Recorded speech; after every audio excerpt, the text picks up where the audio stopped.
Bonjour à tous, je suis Thomas Hortensi. On se retrouve aujourd'hui pour, mon dernier partage thématique sur, le bonheur. Donc pour cela, je vais me baser principalement sur Thinking Fast and Slow de Daniel Kahneman, pardon. Alors tout d'abord, je tiens à préciser que, je me filmerai pas, pour la présentation, étant donné que je suis malade. Ça peut peut-être s'entendre, j'espère que ça va pas vous déranger dans la compréhension de la présentation. Voilà, donc merci à tous, c'est parti. Donc Daniel Kahneman est un psychologue et économiste israélo-américain né en 1934. Il est surtout connu pour ses travaux sur la cognition humaine et la décision, pour lesquels il a reçu le prix Nobel d'économie en 2002. Kahneman a écrit de nombreux articles et livres sur ses recherches, notamment Thinking Fast and Slow, qui a été traduit en plus de 40 langues et qui est devenu un best-seller international. Ses travaux ont été largement cités dans les domaines de la psychologie, de l'économie et de la décision, qui ont eu un impact important sur la façon dont nous comprenons le fonctionnement de l'esprit humain. Donc dans ce livre, Kahneman explore les deux systèmes de pensée qui nous guident dans notre façon de prendre des décisions et de traiter l'information. Il examine également les différents biais et erreurs de jugement auxquels nous sommes tous sujets et comment nous pouvons apprendre à les reconnaître et à les corriger. Enfin, il propose des stratégies pour améliorer notre capacité à prendre des décisions plus éclairées et à éviter les erreurs de jugement courantes. Donc, dans Thinking Fast and Slow, Daniel Kahneman décrit donc deux systèmes de pensée qui nous guident dans notre façon de prendre des décisions et de traiter l'information. Le système de pensée rapide, qui est le premier système, est automatique, intuitif et émotionnel. Il est capable de traiter rapidement de grandes quantités d'informations et de prendre des décisions de manière efficace. Mais il peut aussi être sujet à des biais et des erreurs de jugement.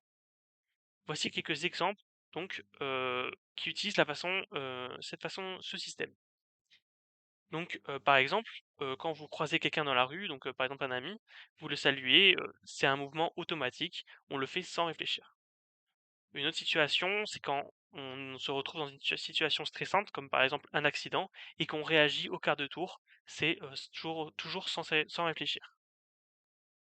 Nous avons ensuite le système 2, qui est le système de pensée lente, qui est plus méthodique, logique et analytique.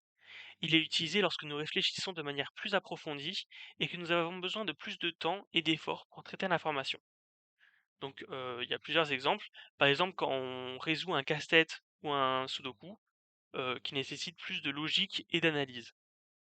Par exemple aussi quand on est en plein examen et qu'on prend le temps de comprendre, tous les concepts et les idées clés, qu'on lit bien les énoncés et cetera. Il est important de noter que ces deux systèmes de pensée ne sont pas toujours séparés de manière claire et que nous utilisons souvent les deux en même temps. Donc par exemple, nous pouvons utiliser notre pensée rapide pour identifier rapidement le visage d'une personne, puis ensuite utiliser notre pensée lente pour nous souvenir de son nom et de sa relation avec nous. Pour améliorer notre capacité à prendre des décisions plus éclairées et à éviter les erreurs de jugement courantes, Kahneman nous donne quelques solutions. Tout d'abord, il nous dit de prendre le temps de réfléchir. C'est important, puisque ça permet de peser les différentes options. Cela peut nécessiter de faire une pause et de mettre de côté les émotions pour pouvoir raisonner de manière plus logique et analytique. Ensuite, il nous dit d'être conscient de nos biais. Nous avons tous des biais qui peuvent influencer notre façon de penser et de prendre des décisions. Il est important donc d'être conscient de ces biais et de les prendre en compte lorsqu'on prend des décisions. Ensuite, il nous dit de demander l'avis à d'autres personnes. Donc, en effet, obtenir l'avis de personnes ayant des perspectives différentes peut nous aider à élargir notre point de vue et à mieux comprendre les différentes options disponibles. Il nous dit également qu'on peut faire des tests de réalité, donc vérifier si nos hypothèses et nos prévisions sont justes en les testant dans la réalité. Cela nous aidera à éviter les erreurs de jugement courantes, telles que l'optimisme biaisé ou l'excès de confiance. Enfin, il nous dit de prendre en compte le contexte. Il faut être conscient du contexte dans lequel nous prenons la décision et des implications à long terme.